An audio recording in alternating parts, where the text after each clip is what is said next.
to the divine, supernatural, cosmic energy. Yo, this is going to be a reading for the all supernatural 144,000. The chosen, yeah. All right, the root of 144,000 is 12, and the root of 12 is 2. And what's 2? The 2 of cups, baby. All right, so yeah, without further ado, I'm going to go ahead and jump into the energy. The energy is the build or destroy. That's the supreme mathematical energy for this reading that surrounds the whole thing. In the supreme alphabet, it's he or her. He or her, the masculine and feminine energies. We know this as the divine masculine and the divine feminine. All right, so building and destroying, the reason why the divine masculine and the divine feminine come together is to bring forth a supreme understanding of the you and I verse, of them versing each other and coming up with the supreme cosmic completion, which is infinite completion, which is the superb, the cream, the rise to the top. All right, and so by doing this, they on each end know they have to acknowledge each other's cipher by their own self. The cipher is whatever that's around them, whatever that they are faced with, whether it's person, place, or thing, or even their own self. They must know this. And this is where they're going to get their supreme equality when dealing with their truth in this universe. All right, so let's go ahead and jump into the reading of the chosen 144,000. All right, so we jumping into the energy of the reading of the chosen 144,000. That's the 72 divine supernatural couples that is sent here on earth to show forth love. All right, that's the supreme understanding of the Most High. Okay, so yeah, we finna jump right into it now. You may be in each other's presence or you may not, but this is just strictly dealing on the energy that is at hand. All right, between the divine masculine and the divine feminine. And this is the divine masculine.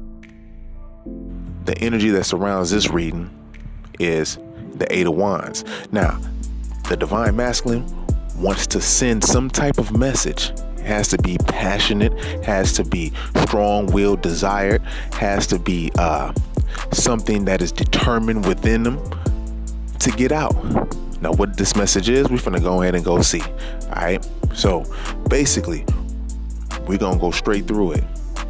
The lovers came out first. We got the lovers, the King of Pentacles, and the 3 of Cups. So we know right now, offhand, that the divine masculine has love on his mind.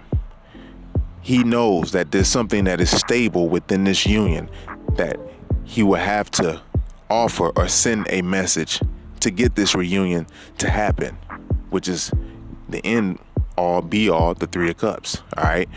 Now, that can be some negative shit, you know what I mean, if you want. That could be like, another third party or whatever. But we know that in the divine masculine mind that this is what they want. Now, trying to send the message is going to be pretty hard. So the divine masculine has to start over again. Want to take it back to when they were, kids, being a child.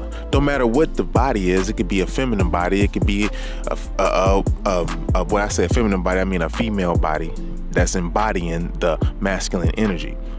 But right now, the divine masculine is in hermit mode. The hermit mode is like seeking inner knowledge. It's going within to find out the understanding of the union with this you and I verse, or with the cosmos, and what they're supposed to do on this plane to manifest their thought into this reality. And so once coming out of this stage, the divine masculine is going to send a strong message of truth, rushing straight in, just like not dealing with no type of sex or nothing like that. This is the truth. We're dealing with swords. That's the Knight of Swords. The Knight of Swords just rushes in, you know what I mean? Just blah, because what it has observed in the hermit stage, or the divine masculine, it started to figure out, and that's coming right up under the King of Pentacles, is figuring out the stability of this relationship and how it can blossom into something very beautiful, And so you have the Knight of Cups, the 10 of Swords, and the High Priestess. So the divine masculine is done, it's done with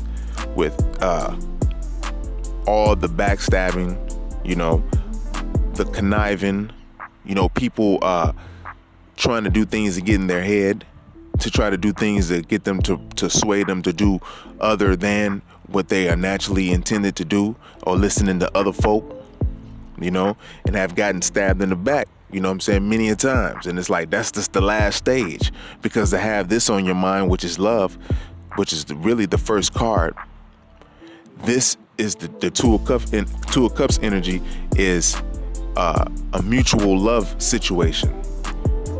Pardon yourself, not Two of Cups. It's the lovers. Pardon me. The lovers. So you have the angel looking down over this situation, or the Most High Self looking down over this. So this is a mutual energy that is being exchanged between the divine masculine and the divine feminine. And now the divine masculine is using their intuition instead of just ignoring it. This is why they went inside. This is why they went into a deep, deep hermit state. You could say they could be a Virgo. It could be a Virgo sun, rising moon, whatever it is. You can name all the signs, but those are just energies when it's dealing with this. All right.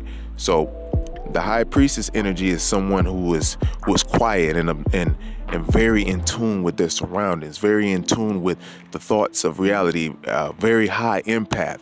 Is starting to utilize that gift. So that's good that the divine masculine is starting to use this energy, because it's homing in on the other, which is his divine mate. So that's a good thing. And at the end of the reading, you have the Empress. The Empress is the overall. This is the reason why. So he wants to send this message to the Empress, which is his Empress, or the divine masculine's Empress, the one that they see that can grow and cultivate things, very caring, very compassionate, can create, got many of ideas, also maybe, birthing so many ideas, or could be actually pregnant anyways, you know what I'm saying? So that's if you're dealing with the physical already, if you're already met. But if you haven't, this is the type of being that they see the divine feminine as being, that they're embodying their divine Empress energy. This is something that is highly magnetic, ultra magnetic, and so the divine masculine knows that the games is over with any third party situations, must come with the truth, must utilize the intuition,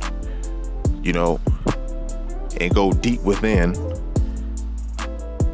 and strive to offer their love, in a way that it can come off as being stable. Because when you have the Knight of Cups here, he's not like a, I'm gonna sweep you off your feet with my love, like, ooh, take this.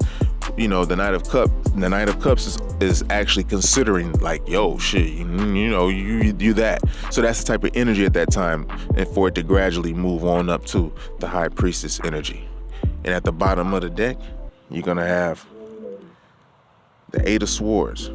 So the divine masculine must be within their head. And this is like a place that keeps them stuck from even acting on this situation to even going after their Empress, or their person. So it's their own thoughts that's trapping them, the mind. And if your own thoughts is trapping you, then you have to get out of the mind. The mind can use you. You use the mind. But when you have parasites in this world, that's when you eat your different foods, then you got different thoughts to your being. There's cellular beings, we're cellular also, but and multicellular at the same time, but that affect the mind, and affect the brain, which in turn affects the mind, because you use the brain to tap into the mind. The physical is the last to be able to get it, and so this is what the divine masculine is going through. So if you need to give that divine masculine some energy, you know what I mean, through the energy cord, if you want to, divine feminine, because I know you're listening. Nah. But yeah, so with that being said, that concludes the divine masculine's reading for the divine chosen 144,000 of the 72 divine chosen couples. All right. So with that being said, tune in to part 2 for the divine feminine. All right. We'll see where her energy's at and where everything's going to go from there. All right. So I'll build with you later, and I'll see you in the next video.